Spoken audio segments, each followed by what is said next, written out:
welcome back everybody. You're with us here on Cape Rugby TV. Just before the break, we were taking a look at the highlights between Albions and Paarl Rangers. And of course, Albion's making a strong comeback there against Paarl Rangers. And the final result going in favour of Albion's, 37 points to 35. Alistair, your thoughts? Well, JP, it was an up and down game because Rangers, actually their set piece, they dominated in set piece, their mauls and their scrums. But in open play, Albion's the attacking ability, it stood out in that game, especially first striking from first place, from set piece. Nazim, your thoughts? I mean, to come back like that, and Andre Karamis from Albion sent us a couple of pictures and videos, and he said that at one stage they were 20 points behind. Yeah, you can see actually in the second half is more about the defence. Rangers didn't set quickly on defence, they were a bit narrow, and Albions, they exploited the spaces. How much of that do you think has? Do you think any of that had to do with the fact that Rangers played just the week before? It can well be. Possibly. I mean, that's possible. Yes, quite possible. Because you can actually see in the second half, in defence they didn't set quickly. They weren't ready first, and I think Albion's was a little bit more fitter, or let me say a little bit more energy in. Yeah, sometimes the folks, Alistair, talk about the 16th man. You're looking at the crowd there. Is there a chance here that the crowd was picking Albion's up? So, Derby Day, number one. Yeah. Okay. Paarl Rangers played 7 days before the time. They're not as fresh as Albion's with a 2-week break, And in a Derby Day, you're never going to give up.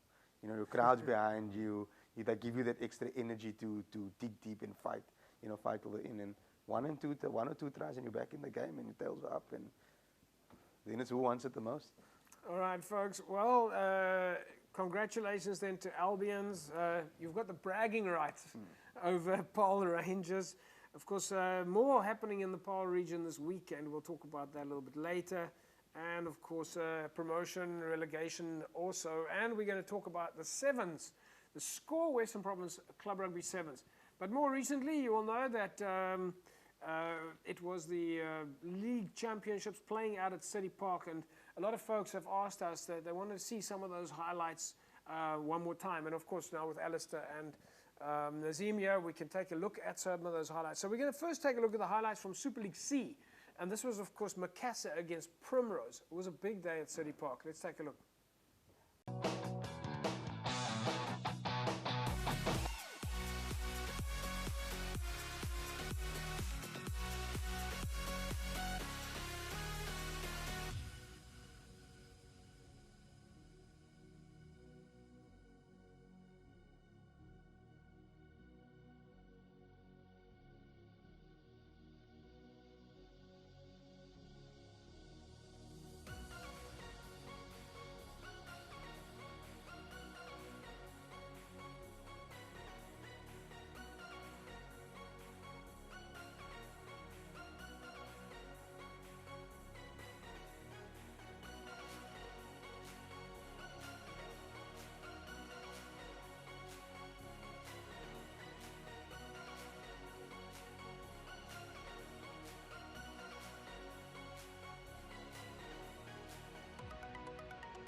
for Primrose, 37-25, I think it was. What a day. It was a fantastic day. But let's just talk about that, Alistair.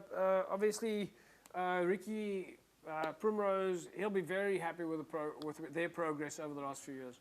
Yeah, look, just on both sides, JP. Yeah. You know, I'm happy that both sides are up. I mean, Primrose went down last year, bouncing back up to the B League. Macassar's been in the knockouts for the past 3 years, and finally they're getting that, they're climbing that ladder. But what stood out for me on that day, besides the rugby, was normally Macassar comes with a massive crowd, which they did have. But Primrose support on the day was twofold. Yeah. It was really, really twofold. Your thoughts, Nazim? Yeah, you can see that Primrose is a well-coached team. I mean, if you look at a good set piece, good scrum, line-out, move, they all round, a good attacking shape, the kicking game is good. So they deserve to win this game. But I'm also, like Alistair say, I'm very happy for Macassar as well, going up. And this one more thing on Primrose, the nice thing with this group of players, this group of players that they have now, is players that's been the under 19, under 20, and for the past couple of seasons been involved with the club, and now they're playing first team. Yeah. You know, so that unity, that, you know, gel amongst the team, and you can see it in the play. Yeah, and I was at the game, obviously all the games, and the Primrose fans were there. You know, I was lucky enough to be with the guys. They were singing Rusa. The fans, of course, and Primrose, everybody. They went back to Rossmead and had a lekker celebration there. And so no, yeah, it was a fantastic day. So congratulations to the guys from Primrose and Macassar. Well, both teams. What an incredible opportunity. And don't forget, folks, of course, Goodwood go up as well. That was in the promotion and relegation game. But we'll talk about Super League B and what it looks like when we come back from the break.